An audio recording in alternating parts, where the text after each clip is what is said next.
공부가 잘 될 때는 이렇게 좋아하다가도 공부가 안 될 때는 정말 그걸 가지고 괴로워하게 됩니다. 근데 스님, 이것을 고비라고 하는데요. 이 고비를 어떻게 넘어갈 수 있는지 좀 말씀 부탁드립니다.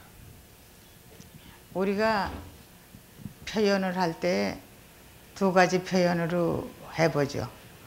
한 가지는 차를 탔으면 내리려고 타죠.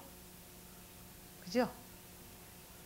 그냥 한계가 없이 그냥 타고 갈 그런 사람은 아니죠. 그래, 차를 타면 내리려고 타고 내리면 타려고 내립니다.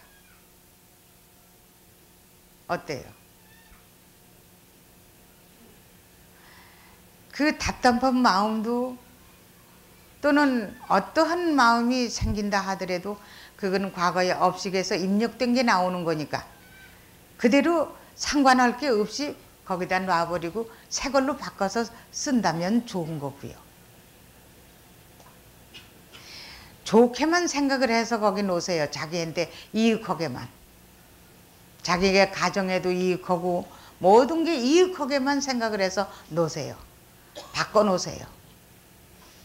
꿈을 꾸고도 잘못 이게 어떻게 되면 어떡하나 이렇게 관습에 의해서 쩔쩔매지 말고, 또 다가오는 용도도 이거 이렇게 다가오니까 이거 사람이 살 수가 있나 하고선 고민하고 이렇게 하질 말고, 그것이 고민하게 하는 것도 너니까 고민 안 하게 하는 것도 너 아니야 하고 거기 돌려놓는다면, 믿고 돌려놓을 수만 있다면 되는데 아직까지도 적절히 100% 놓질 못하는 까닭이죠.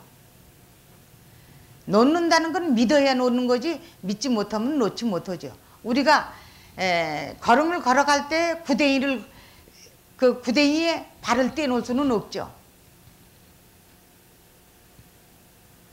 그렇듯이 바로 자기 마음이 구덩이라고 생각을 하니까 그냥 거기다 발을 떼놓을 수 없는 거죠. 마음은 죄가 없어요.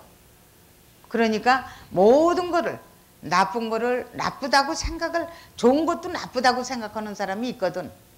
그러니까 그건 관습에 의해서 오는 거니까 모든 것은 거기다가 맡겨놓고 내 마음을 편안하게 하고 내 마음이 조절을 해서 밝게 만들어주는 활력 쏘면서 재생선이거든요. 재생의 생산처거든요. 그렇기 때문에 생산처에다가 모든 것을 다시 바꿔서 재생을 하게끔 거기다가 놓으라는 거예요.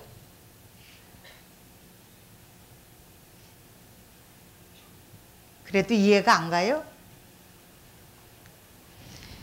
그게 믿지 못하는 까닭이죠. 집이가 지금 생명의 근본, 움직이지 않으면서 한 기둥이, 기계 기둥이 가운데서 중심을 타고 돌아갈 때 여러 가지의 부풀린 기계가 다 돌아가죠. 그런데 그 가운데 중심의 기둥은 움직이질 않아요. 힘만 배려해 주죠. 그 기둥에다가 다 놓으란 말입니다. 그걸 끼고 돌아가면은 하나도 그런 게 없어요. 그러니까 거기다 다 맡겨놓고 그 힘에 다 맡겨놓으면은 다시금 생물로다 생수를 먹을 수 있고 새 걸로다가 굴릴 수 있고 쓸 수 있어요. 어떤 애고든지.